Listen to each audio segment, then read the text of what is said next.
A Thaís pergunta, como identificar quais locais arrecadar? Exatamente, Thaís, arrecadar cupons. Essa sua pergunta é valiosíssima. Sabe por quê? Hoje nós temos um potencial anual no Programa Nota Fiscal Paulista para todas as organizações de em torno de 200 milhões de reais. A gente só está acessando 40 milhões. Eu digo a gente, essas organizações todas. Ou seja, nós temos 5 vezes mais condições de arrecadação e não estamos acessando, porque não estamos conseguindo responder isso. Como identificar quais os locais arrecadar cupons? Na planilha, a gente tem essa resposta. Tanto no cupom turbinado, qual é a origem dele, como naqueles que vêm de digitação. O que é mais viável, o que é mais interessante, para a gente não ficar trabalhando à toa, não ficar perdendo tempo e etc. Sendo que eu sempre sugiro que a gente dê aí 6 meses, 8, 10, se possível 1 ano, se vocês tiverem bons voluntários fazendo isso, dê uma maturidade para aquele parceiro, para aquele lojista, porque às vezes ele não dá no mês, mas no mês seguinte a empresa dele começa a entrar num novo regime, ou começa a pagar ICM, né? Começa a vender mais, etc. Então, eu sempre sugiro que a gente dê um prazo para a gente ver qual é o impacto que, de fato, a organização tem. E a planilha vai ajudar nisso. O raciocínio de extrair, porque uma coisa é o dado frio, outra coisa é o dado transformado em informação. Em seguida, a partir da informação, a gente toma decisões, ou seja, a gente constrói conhecimento. É a gente ir migrando do dado frio para a tomada de decisão. Pessoal do Guarujá, meus amigos do Guarujá, por que é preciso o primeiro resgate para se tornar um doador? Bom, eu vou responder com as palavras da Cefaz, sem estar muito feliz com essa resposta. A Cefaz entende que enquanto aquele contribuinte não teve o primeiro benefício na sua conta corrente, ele não ter feito isso ele pode não estar ativo, ele pode já ter falecido, o CPF já ter sido encerrado, ou não está ainda totalmente dado baixa, enfim. Então, eles querem que esse primeiro crédito seja do contribuinte, para depois o contribuinte poder decidir doar a terceiros, que são as organizações. Esse mês houve algum problema na liberação do mês de maio, porque nos meses anteriores liberava no mês anterior. Você está falando da data, da disponibilidade da informação do resultado que houve para se pedir o resgate. Imagino que seja isso, né, Manuel?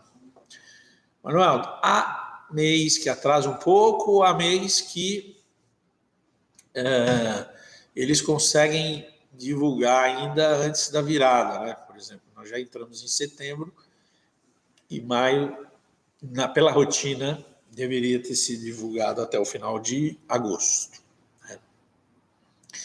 Mas isso é variável, viu? Eu não sei se é por problemas operacionais, se é problema de cálculo.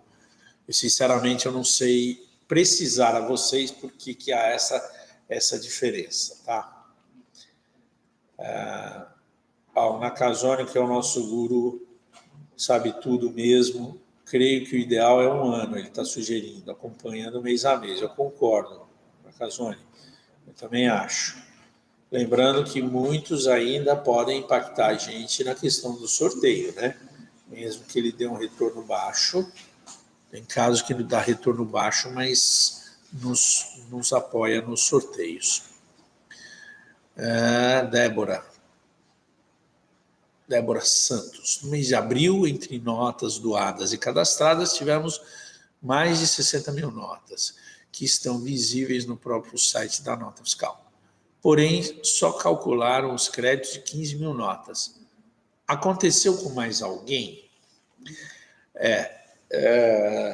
Existem alguns mistérios aí, viu, Débora? A gente espera que esse estreitamento com a Cefaz comece a nos permitir um entendimento maior, né? Será que isso é glosa? Será que isso é fruto de empresas que deixaram de pagar imposto por algum motivo, que nem sempre é sonegação? Por que será? E a gente não consegue ter um acesso transparente para isso, né? Ainda mais nessa questão dos cupons turbinados. O que é importante é a gente saber separar o que é doação e digitação, entender direitinho o que está acontecendo em cada um dos segmentos e ir produzindo um impacto melhor para nossas organizações e principalmente para o nosso serviço social e para quem a gente precisa apoiar mais, né? É legal a gente saber que as temáticas que a gente vai estar produzindo agora são as temáticas que para vocês são as mais importantes, né? Para a gente não ir também jogando o tempo fora. A gente já percebemos essas questões de tecnologia, como a gente criar os antídotos ao bloqueio de IP e outras coisas mais. Mas a ideia é a gente estar tão próximo da Cefaz que a gente consiga sensibilizá-los a acabar com esse tipo de sei lá, qual o motivo, né? Então, peço aí essas indicações de temas, tá? Para a gente estar mais assertivo. Lembram que a gente contratou há 2 anos atrás um pesquisador da Fundação Getúlio Vargas para dizer o que esses recursos estão fazendo pela população de São Paulo? A gente quer contratar também e quer que esses recursos que a gente comece a movimentar se dediquem a esse tipo de impacto, a esse tipo de melhoria. Chegou uma pergunta da Isabela aqui. Devemos lutar pela liberação de programas que facilitam a digitação? Exemplo, nota B. É a pergunta da Isabela de Rio Preto.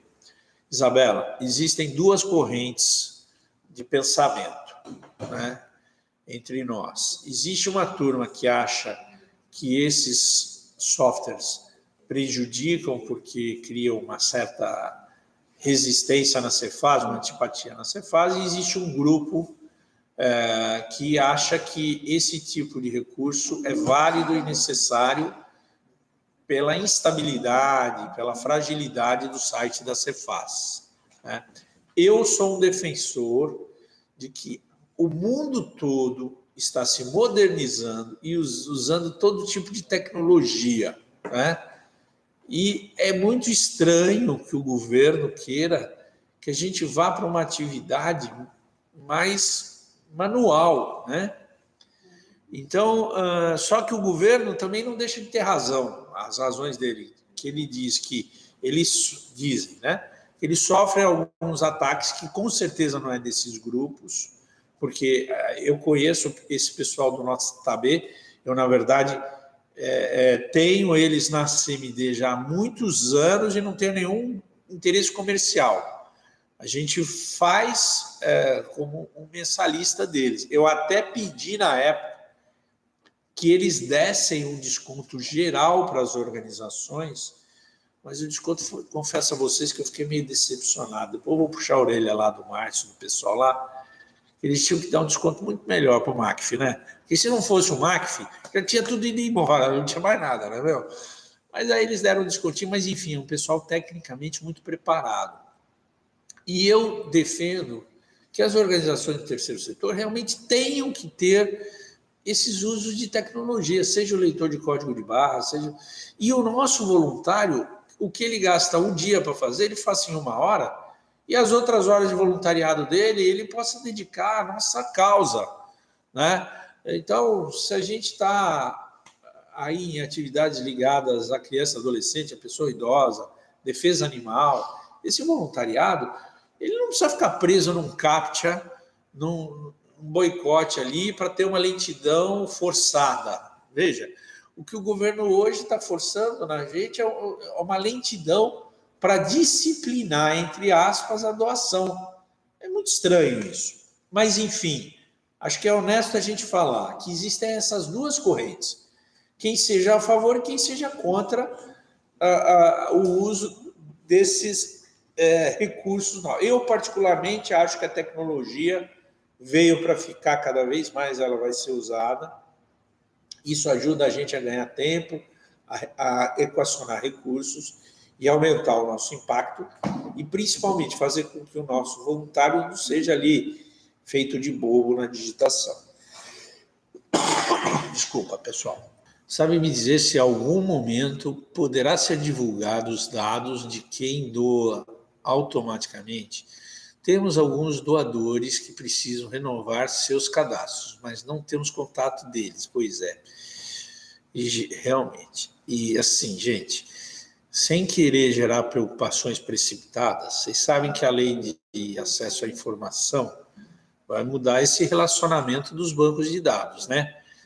A gente ainda não sabe como que isso vai ser conduzido pelo governo, né? Então, existe uma questão de privacidade, existem muitas coisas em jogo aí, que nós estamos observando. E o pessoal do jurídico aí, tem muita gente com bom saber jurídico, está preocupado com isso também. Vamos ver o que vai acontecer. Nós estamos pedindo, viu, Paula, para a Cefaz, de alguma forma, nos dar essa visibilidade como já dava antigamente. Sabia que isso já era disponibilizado antigamente e foi suspenso de uns tempos para cá. Não me pergunte por quê, talvez por essa questão de privacidade mesmo. Eu acho que, para encerrar, o que seria legal a gente falar é uma mensagem de muita esperança e muito engajamento, sabe?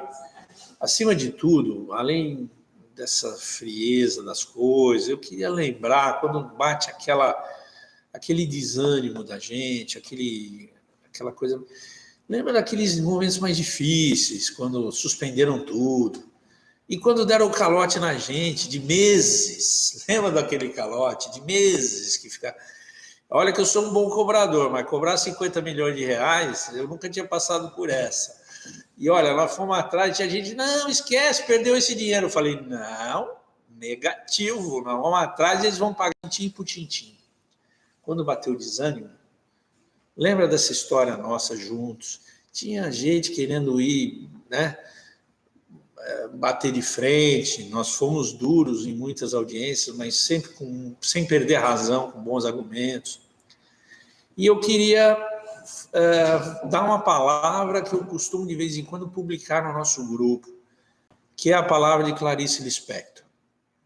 Sozinhos nós podemos chegar mais rápido, mas se nós formos juntos, nós vamos chegar mais longe. E o nosso movimento, o que cada um fez, é a prova disso, né? Gente muito grande quis nos prejudicar, de forma pensada ou impensada, não vamos julgar, mas nós vencemos isso. Agora, nós precisamos ir atrás dessa política pública com inteligência, com conhecimento, e trazer esses recursos que estão disponíveis aí e nós não estamos sabendo botar para dentro do nosso serviço social. Então, conta com a gente nessa trajetória, nessa fase nova, de levar com alta tecnologia muitos recursos de alto valor para vocês. Uma boa noite, um grande abraço, queria abraçar todos pessoalmente, mas tão logo a gente se encontre, vai ser um abraço de muita festa, porque nós estamos num momento muito melhor do que meses atrás, quando a gente não sabia o rumo que nós íamos ter. Um grande abraço a todos, venham com a gente.